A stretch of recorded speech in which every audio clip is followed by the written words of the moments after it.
আমাদের অনেক পুষ্টি আল্লাহ তাআলা আমাদের কোরবানি করতে বলেছেন, আমার কথা বুঝতে পারছেন, এবং কোরবানি করার নির্দেশ আছে আমাদের উপরে।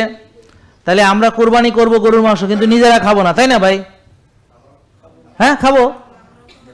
তা খাইলে তো আপনার ক্যান্সার হবে, তাহলে খাবেন কেন ভাই? আপনি খাবেন কেন? খাইলে তো ক্যান্সার হবে ভাই। দেখছেন অবস্থা? তা গরু খাওয়া যাবে না, গরুতে ক্যান্সার হবে, রেড মিটে ক্যান্সার হবে, চর্বি ফেলে দিতে হবে। আর তাহলে গরুর চর্বি আল্লাহ দিয়ে ভুল করেছে, নাউজুবিল্লাহ, তাই চর্বি কাটে ফেলায় শুধু মাংসটা খাইতে হবে নাকি? নাকি মাংসও খাওয়া যাবে না? তা কি করছে তারা? প্রথমে গরুর মাংস নষ্ট করছে, প্রক্রিয়াজাত করছে, প্রসেসড বিট বানাইছে, হ্যাঁ, গরুর ক্যারেক্টার নষ্ট করছে, গরু হাঁটে না, গরু এক জায়গায় থাকে, গরুর জাত আলাদা, গরু মোটা তাজা করছে, বিভিন্ন উপায় উপকরণ দিছে।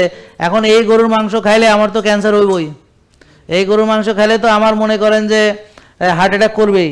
কারণ ওই যে ওই ফিট খাওয়ানো, গ্রেন খাওয়ানো, এগুলো তো ওমেগা 6-3 রেশিও, এইটা অল্টার হয়ে যায়, তো যার ফলে ওই চর্বি খেলে আপনার হার্টে ব্লক হওয়ার সম্ভাবনা তৈরি হয় ইনফ্লামেশনের কারণে। তা এখন তারা কি করলো? আগে গরু নষ্ট করছে, কইরা এখন নষ্ট গরু খাওয়ার যে সমাজে প্রতিক্রিয়া, তারপর গরুরে যেন সয়াবিন তেল দিয়ে খান, এটার কালাবুনা করে খান, এটারে পোড়াইয়া খান, এগুলো ব্যবস্থা করছে। সাথে শুধু তো এটা না, ডেজার্ট আছে, আরও কত কি আছে, তারপর সাথে সাদাবাদ আছে, হ্যাঁ, তারপর সাথে ব্যায়াম নাই, ঘুম নাই। তো এখন এইভাবে নষ্ট লাইফস্টাইল মাইনা আপনি এই যে ক্যান্সার হওয়ার জন্য দায়ী হচ্ছে নষ্ট লাইফস্টাইল, দায়ী হচ্ছে নষ্ট খাবার খাওয়া, প্রসেসড আল্ট্রা প্রসেসড ফুড খাওয়া, দায়ী হচ্ছে রাত জাগা, দায়ী হচ্ছে ব্যায়াম না করা, বারবার খাওয়া, দায়ী হচ্ছে ডায়াবেটিস, এটাও দায়ী, বুঝতে পারছেন?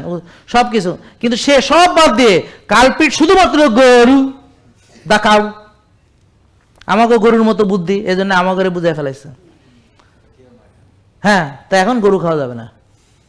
তো 60 বছর তারা এই প্রোপাগান্ডা চালাইছে।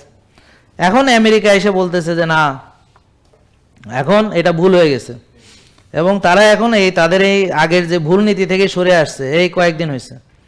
তো তারা এই আমেরিকা এখন বলতেছে যে তোমরা এখন ইয়া করবা, এই যে গরুর মাংস খাবা। জেকে লাইফস্টাইল লিমিটেড, ওষুধ মুক্ত সুস্থ জীবন।